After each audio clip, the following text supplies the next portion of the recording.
UP के सभी 75 जिलों में यूपी पुलिस के डॉक्यूमेंट वेरिफिकेशन और फिजिकल स्टैंडर्ड टेस्ट के लिए तैयारी लगभग पूरी हो चुकी है। लगभग क्या, आप लोग 100% ही मान के चलो।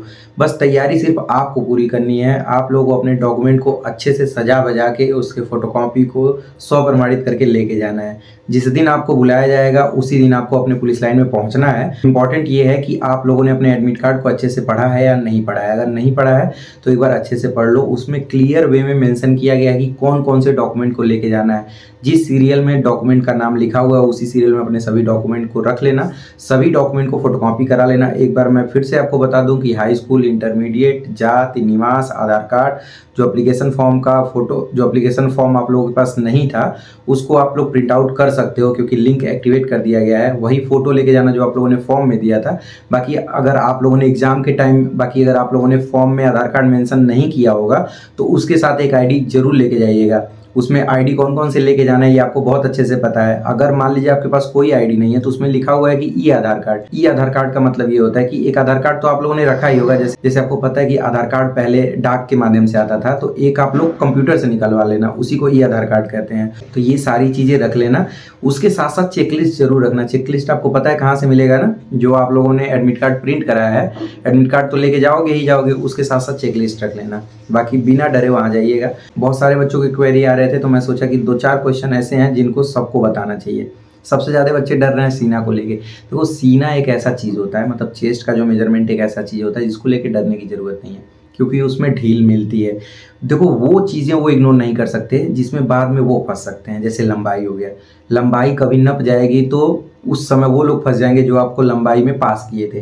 लंबाई बढ़ती नहीं है बट सीना घटता बढ़ता है। तो सीना में अगर मिनिमम में ज़्यादा कम नहीं है, कोशिश ये करिएगा कि मिनिमम जो 79 सेंटीमीटर होता है उतना आ जाए। भले ही फुलाव में 4 सेंटीमीटर हो जाएगा, चल जाएगा काम। आपको 4-5 बार 10 बार मौका देंगे, सपाट मारेंगे मतलब पुशअप मारेंगे तो वहाँ पे सीना हो जाएगा। उसमें कोई दिक्कत वाली बात नहीं है। बाकी उस चीज़ को लेकर टेंशन में ना रहिए। जिन लोगों का भी लंबाई 168 या 167.9 या 8 के आसपास है उन लोगों को डरने की जरूरत नहीं है। मैक्सिमम पुलिस लाइन में जो डिजिटल मशीन आती है वो उपलब्ध हो गई है, क्योंकि आपको पता होगा कि जब मशीन से रिलेटेड नोटिस जारी की गई थी उसमें रिपोर्ट मांगा गया था कि कितने ऐसे बचे हुए उपकरण जो सही हैं, नहीं सही हैं, तो उसको या तो बनवाया जाए या तो बदला जाए। तो मैक्सिमम पुलिस लाइन में सड़ गई थी जितने भी वैसे उपकरण थे, क्योंकि आपको पता है कि 2019 लास्ट टाइम हुआ था। उसके बाद कितना दिन बचा रहता है यार, और कौन इतना रख रखाव करता है। तो मैक्सिमम जगह नए ही आ गए हैं। आप लोगों को अगर डर होगा तो कोशिश यही करिएगा, प्रायोरिटी यही दीजिएगा कि जब लंबाई नपे तो आप जो डिजिटल वाला मीटर है उससे ही नपाइएगा। इसके लिए आपको करना क्या पड़ेगा, वहाँ लाइन लग जाती है जहाँ मतलब DVPST होता है, तो देखिएगा 2-2 3-3 लाइन रहती है। तो आप लोग उसी लाइन में बैठिएगा जहाँ डिजिटल मीटर लगा रहता है। उससे क्या रहेगा, वहीं आपका नापेंगे। और अगर आपको लगता है कि इस पे सही नहीं आएगा तो आप सीधे कह दीजिएगा सर मेरा इससे नापिए, ठीक है। तो इस चीज़ को लेकर डरने की जरूरत नहीं है। बाकी यहाँ तक आए हो तो भगवान आगे तक भी लेके जाएंगे। लेकिन एक चीज़ ध्यान रखना है, एक बार और मेहनत आपको करनी है, वो है रनिंग। क्योंकि सिर्फ DV और PST में क्वालिफाई कर लोगे तो वर्दी नहीं मिलने वाली है। उसके लिए आपको रनिंग निकालना पड़ेगा। और जो लोग रनिंग को हल्के में ले रहे हैं मैं उनको एक बार फिर से फ्लैशबैक में लेके चलूँ। SSC GD का आप लोगों ने दौर देखा था, बिहार पुलिस का चल रहा था उसका देखा था, छत्तीसगढ़ का चल रहा था उसका देखा था ना, क्या हाल है। लगभग 5 किलोमीटर के आसपास ही सब में था। लहर खा के लोग गिरते थे, जैसे लग रहा था कि बवंडर आ गया है। तो वो बवंडर आपको प्रभावित ना करे, उसके लिए अब से ही जग जाओ। जो लोग कह रहे हैं ना कि ठंड सर बहुत ज़्यादा है, निकलने का मन नहीं कर रहा है, भाई वर्दी वाली गर्मी ऐसी होती है ना कि खून में उबाल आ जाएगा। वो उबाल देखना होगा तो इस ठंडी से लड़ना पड़ेगा, चाहे जैसे भी करो। मैंने पहले ही आपको बता दिया है कि 10 बजे के पहले किसी भी हालत में दौड़ नहीं कराया जाएगा। तो 10 बजे के पहले का क्यों प्रैक्टिस करें हम। जिस माहौल में हमें दौड़ना है उसी माहौल में हम प्रैक्टिस करेंगे। भाई हम तो 9 बजे दौड़ने जाते थे, क्योंकि उस समय गर्मी का महीना था। मुझे पता था कि 10 बजे के बाद रनिंग होगी, तो गर्मी में लोग बेहोश हो जाते थे। तो अपने शरीर को उसी गर्मी वाले टेम्परेचर में मैंने डाल दिया, मुझे कोई दिक्कत ही नहीं हुई। तो आपको भी उसी वाले में डालना है ना। खैर गर्मी तो नहीं लगने वाली है, लेकिन जो लोग ये कह रहे हैं कि सर बिस्तर छोड़ के उठना मुश्किल हो रहा है, तो ऑब्वियस ही चीज़ है कि ठंड में ठंडी पड़ती है, बारिश में बारिश होता है, सुबह के टाइम ओस भी ज़्यादा रहता है। उस समय दौड़ने पे ये नाक और मुंह वाला पोर्शन इतना ज़्यादा ठंडा हो जाता है कि दिक्कत होने लगती है। तो इसीलिए मैं सजेस्ट कर रहा हूँ कि 8 बजे के बाद आप लोग दौड़िए। और अब वो टाइम आ गया है कि आप लोग देखिए कि कितने मिनट में आपका रनिंग हो पा रहा है, क्योंकि अगर देखोगे नहीं तो आप सुधार नहीं करोगे, और सुधार नहीं करोगे तो फिर काम आपका खराब हो जाएगा। और यहाँ पे आने के बाद काम खराब हो जाएगा तो बहुत मुश्किल होगा आपको इस कंडीशन से उभरने के लिए। तो इस चीज़ का ध्यान रखो, दौड़ो। जो लोग कह रहे हैं कि सर टाइम ज़्यादा लग रहा है, तो अब वो समय आ गया यार, स्पीड बढ़ाओ। तो 40 की स्पीड से चलोगे तो 1 घंटा में 40 ही किलोमीटर चल पाओगे। अगर आपको 45 किलोमीटर कवर करना है ना तो स्पीड बढ़ानी पड़ेगी। एनर्जी बचा के कहाँ ले जाओगे?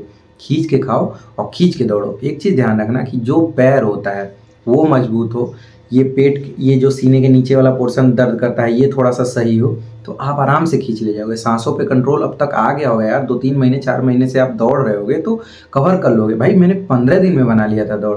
मुझे दिक्कत होती थी, ऐसा लगता था पैर में दर्द, मैं एंड्यूरा मास लेने लगा, बहुत तेज रिकवरी होने लगी। दौड़ के आता था, आधे घंटे बाद ऐसा लगता था कि शरीर में कितनी एनर्जी आ गई है। तो किसी भी तरीके से सबके लिए कंडीशन अलग होता है, हर चीज़ का रूल होता है ना। लोग कहते हैं कि दौड़ में जो लंबा स्टेप लेता है वो ज़्यादा दूर तक दौड़ता है। भाई ऐसी बात नहीं है, सब नियम सभी पे अप्लाई नहीं होता है। आप जिस तरीके से दौड़ते हो, भाई मेरी हाइट मान लो 168 सेंटीमीटर है, मैं अपने लंबाई के हिसाब से ही तो पैर फैलाऊंगा, ऐसा थोड़ी है कि एकदम उड़ते हुए चलूंगा। तो जो जिस कंडीशन में है वो उसी कंडीशन के हिसाब से दौड़े।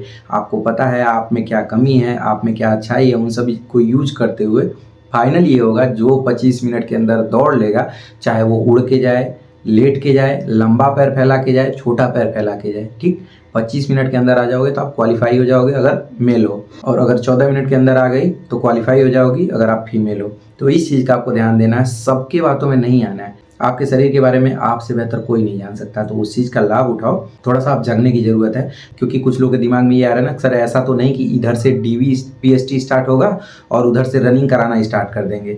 तो देखो कुछ कहा नहीं जा सकता, ये भर्ती बोर्ड है। क्योंकि आप लोगों ने ये भी देखा होगा कि जो रेडियो संवर की वैकेंसी थी उसके बारे में भी कल भर्ती बोर्ड ने ट्विटर पे बता दिया है कि जो ही डीवीपीएसटी खत्म होगा यूपी पुलिस का, तुरंत उन लोगों का भी डीवीपीएसटी कराया जाएगा। तो हो सकता है, कुछ कहा नहीं जा सकता, लेकिन मुझे जहाँ तक पता है, या फिर ये कह सकते हो कि मेरा जो अंदाज़ा है वो यही है कि लगभग फरवरी में 20 के बाद ही आप लोगों को रनिंग के लिए बुलाया जाएगा। क्योंकि वो इतना ज़्यादा घाल-मेल नहीं करेंगे, मतलब दाल चावल की तरह मिक्स नहीं करेंगे, चीज़ें बहुत प्रभावित होंगी। और इधर से लंबा टाइम इस वजह से भी लिया जा रहा है क्योंकि आपको पता है कि महाकुंभ है प्रयागराज में, तो हर जिले से वहाँ पे पुलिस प्रशासन भेजी गई है। तो इस वजह से चीज़ें आराम से चलती रहें, इधर का भी काम हो जाए, उधर का भी काम हो जाए, इस वजह से थोड़ा सा लंबा टाइम ले रहे हैं। बाकी एक चीज़ और ध्यान रखिएगा, जिनके दिमाग में आ रहा है कि सर सेकंड मेरिट लगेगी या नहीं लगेगी, तो इतना टाइम मिलने के बाद मैक्सिमम चांसेस यही हैं कि ना लगे। लेकिन एक चीज़ हमेशा ध्यान रखना, जब ज़्यादा टाइम मिलता है तो हमारी कोशिशें कम हो जाती हैं, तो कुछ भी नहीं कहा जा सकता है। आप ही जैसे लोग हैं जो सुबह उठने में संकोच कर रहे हैं या सुबह उठने में आपकी हालत ख़राब हो जा रही है, तो कोई भरोसा नहीं भाई आप लोग सेकंड मेरिट भी लगा दोगे। लेकिन एक चीज़ और है कि एसएससी जीडी में बहुत ज़्यादा लोगों का सिलेक्शन हुआ है, तो ये लोग भी इससे हट जाएंगे, तो कुछ भी कहा नहीं जा सकता। मतलब कुल मिला के जो होगा बेहतर होगा। तो आप लोग दौड़ने जाया करो यार, टेंशन ना लो बिल्कुल, जो होगा बहुत अच्छा होगा। सब चीज़ें अच्छे से रख लो। बाकी कोई और चीज़ हो तो आप इंस्टाग्राम पे पूछ सकते हो, मेरी आईडी आपके सामने दिख रही होगी। रोज़ कम से कम 50 मैसेज आते हैं, कोशिश करता हूँ कि जिनके भी मैसेज हैं या जिनकी भी क्वेरी है उनका सॉल्यूशन दे दूँ। तो बस आपको फॉलो करके वहाँ पे जाके मैसेज करना है। और हाँ, एक चीज़ ध्यान रखो कि वीडियो को लाइक कर दिया करो। अगर चैनल नहीं सब्सक्राइब किया तो सब्सक्राइब कर लो, पैसा नहीं लगेगा। तो आई होप आप लोग अपना ख्याल रख रहे होगे, दौड़ रहे होगे, हाथ पैर चोटिल होने से बचाओगे, मारपीट झगड़ा कुछ नहीं करोगे, क्योंकि अब वो समय आ गया है जहाँ पे खुद को ये दिखाना है कि हम बहुत कमज़ोर हैं, ठीक। क्योंकि शेर जब 2 कदम पीछे जाता है ना, तो लोग यही सोचते हैं कि वो तो भाग रहा है, बट वो आक्रमण की तैयारी करता है। तो आप लोग अभी आक्रमण की तैयारी कर रहे हो। मिलते हैं अगले वीडियो में, तब तक के लिए अपना ध्यान रखिएगा। Bye bye.